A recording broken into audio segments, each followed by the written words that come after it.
Bueno, yo por supuesto seguía la prensa española, como a ver cómo escribía sobre el tema del Cáucaso, ¿no? Del conflicto entre Osetia y Georgia.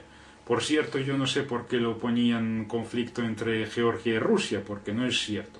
Bueno, es deplorable, pues me parece que lo describían muy mal. La prensa del Estado español lo ponía muy mal y me extraña porque es un tema de nacionalidades, es un tema que me parece muy importante para España y merecía la pena que ser mejor, escribir mejor sobre este tema, dar más detalles, entrar y darlo con mucha profundidad, con un background enorme,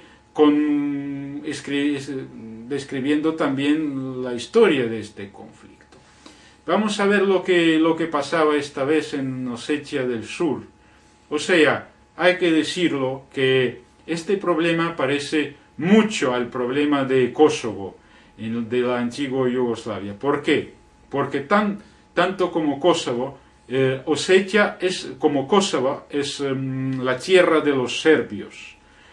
Históricamente pertenecía a los serbios y a nadie más.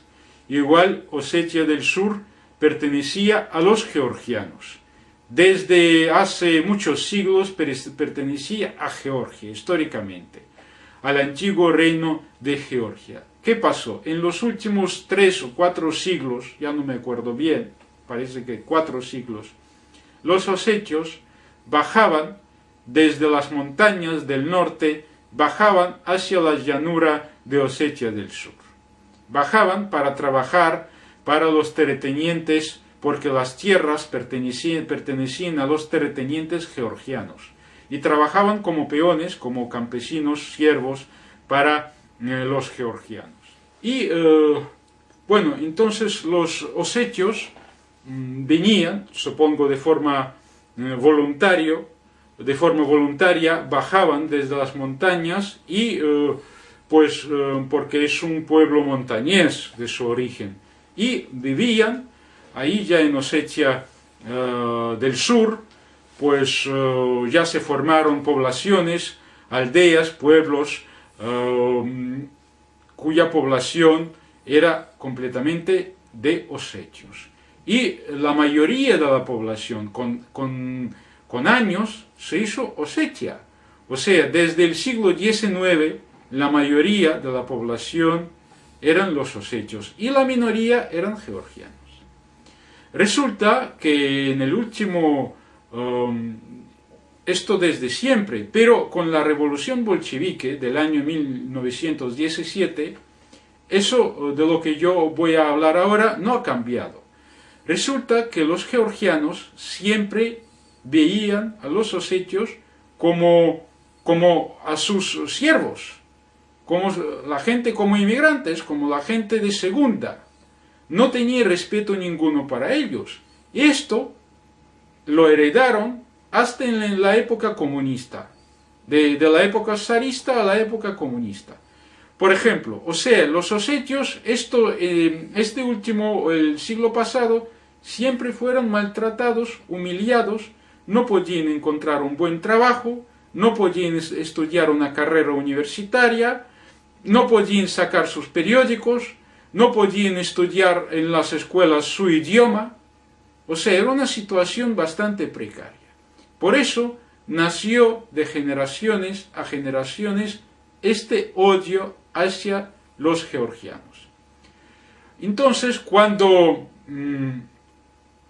el comunismo, cuando la Unión Soviética, cuando el país era, o sea, un único país, lo tenían que aguantar, porque no podían hacer nada. O sea, estaban dentro de un imperio, un país grande, pero cuando Georgia pues anunció su independencia, se hizo un estado soberano, independiente, pues los osetios dijeron: basta ya, no queremos más, queremos estar, pues tener nuestra propia...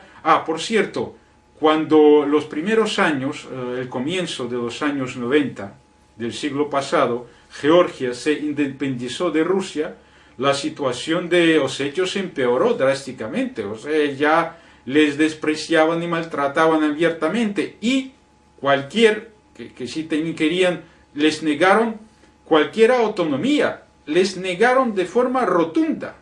Entonces tuvieron que, o sea, proclamaron su independencia de facto. Y vemos el último intento de Georgia de hacerse por fuerza, no es el primer intento, ya hubo un intento en los años 90, intento de hacerse con Osetia. Esta vez lo hicieron con la ayuda, con el armamento que recibieron de Occidente y sobre todo de Estados Unidos. Entonces pensaban que con este armamento nuevo podrán hacerse con Osetia. Primero lo que hicieron, sabemos que después de la última guerra de los años 90, ahí estaban las fuerzas rusas de paz. Y pues lo que hicieron los georgianos es bombardear a las fuerzas de paz, que por cierto tenían un mandato de la ONU. Y pues esto ha sido una cosa, por supuesto, una cosa que ningún Estado no puede tolerar. Y Rusia pues no quiso tolerarlo, pues, y volvió pues al status quo, lo que fue impuesto en los años después de la Primera Guerra ahí del Cáucaso de los años 90.